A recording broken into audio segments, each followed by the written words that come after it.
and just look at me. Okay. You're good. What is Green Week?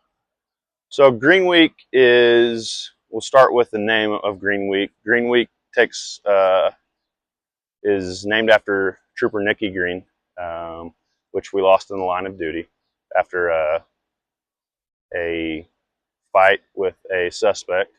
So it was a grueling fight, long fight, took a lot of endurance. He literally fought for his life until he couldn't anymore. So that's where we get the name of Green Week, and that's kind of where it. That's the reason they come out here. It's a week long of sleep deprivation, uh, no hot meals, and just understanding like the reason behind of what they're going through is actually bigger than them as a person. It's about them as a group, and it's about the past troopers and some that ultimately gave the ultimate sacrifice to do the job. You guys actually show them the video of when Nick Green is killed. We do, yeah, and that gives me goosebumps sitting right here, right now. I mean, the video is hard to watch, even more than that. If you understand what actually took place, Nicky wasn't even on call. Someone came to his house. He responded about a mile away, give or take, and took the call for his partner when he wasn't even on call, but he knew he was close, and then ultimately ended up losing his life that day, the day after Christmas. Is his widow going to come out and talk to the cadets? No. She's not. Okay, No. I know that was talking to that. Yeah.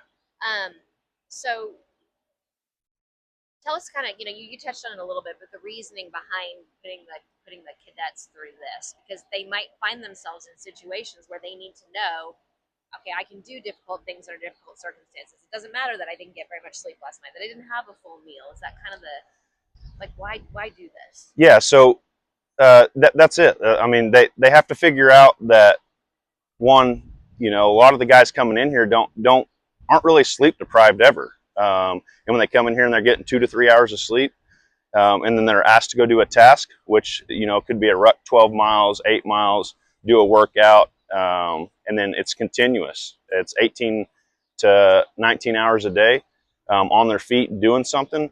And once the goal is to test them in a controlled environment, but let them know that their body can do what their mind thinks that they can't, because they're allowing their mind to take over. So I think at the end of the day, it's important for them to understand in a controlled environment that, hey, I can do this. So if they get into that fight on the side of the road and their body's like, you can't do this, you're sore, this hurts, to continue the fight.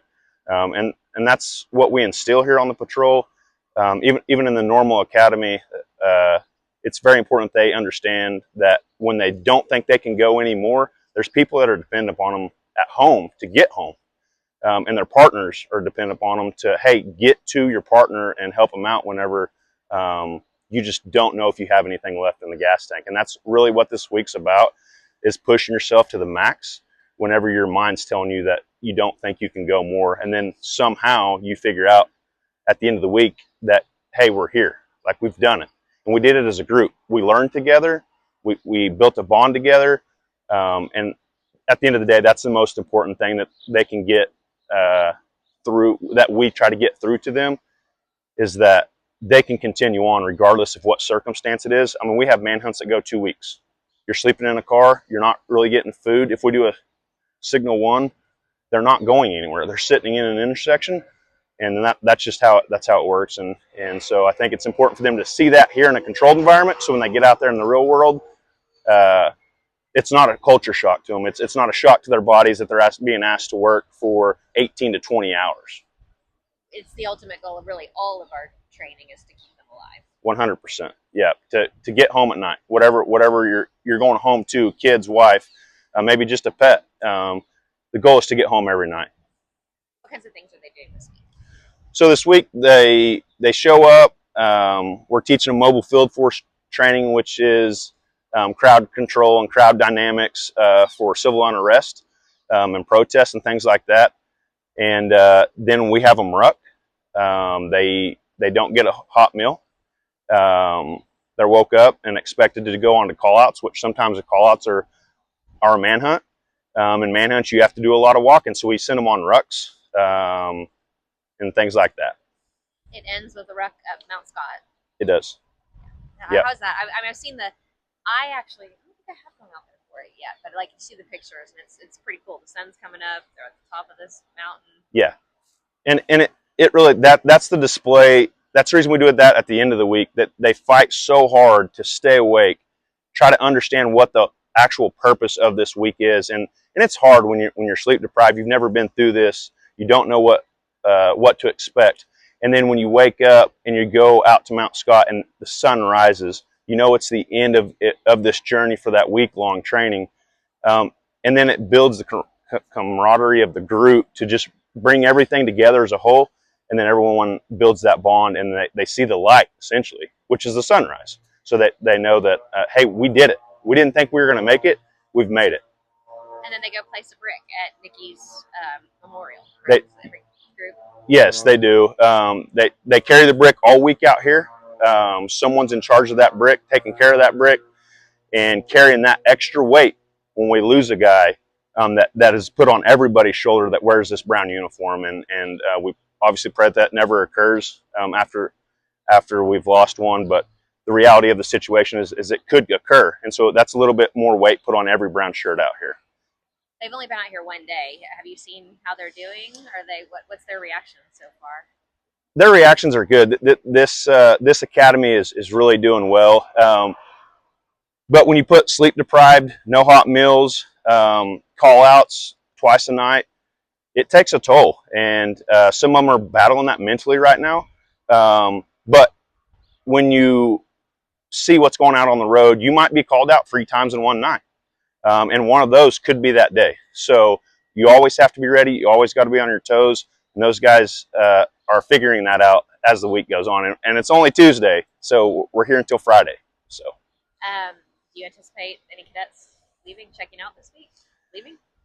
I don't anticipate, or at least I hope they don't, because this is more about just the patrol. This is about your future, your life. They learn more things in this week than just what a trooper does. That they realize that there's a bigger picture to raising a family. A lot of these guys are young. How to raise a family and do the work, and managing stress is a big part of this job. If you manage stress in the right way, then sometimes this job can be overwhelming. But if you do things in the right manner, you can take it all on. It's just how do you function with the stress on your shoulders. If typically we do lose very many cadets this week? I don't know how many times you've been out here during this week. I would say typically we don't lose any more than, I would say, 1 to 3. But some of it's just the grueling aspect of only getting 3 to 4 hours of sleep, and that's being generous to these guys. And it's a mental test.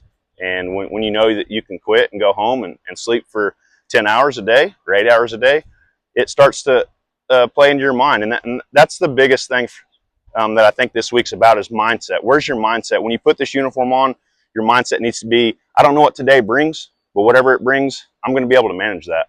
And that's usually what gets them, is the mindset. I think that's good. Can you think of anything else that we should say about Green Week? How does it make you feel when you see a cadet discover his endurance capacity? When you watch these guys slowly take the steps and then start striding and figuring out that it's not about them as a person, it's about them as a collective whole. It's really awesome to watch them come together, and they fight for one another. They don't fight for themselves. It's not a selfish me thing. It's a we. Like, hey, I know he's struggling today, because these guys understand there's stuff going on at home. Their wives, their families, their mom and dads are dealing with everyday life struggles at home. So when they work as a collective whole, they truly do come together as a team, and that's what this is about.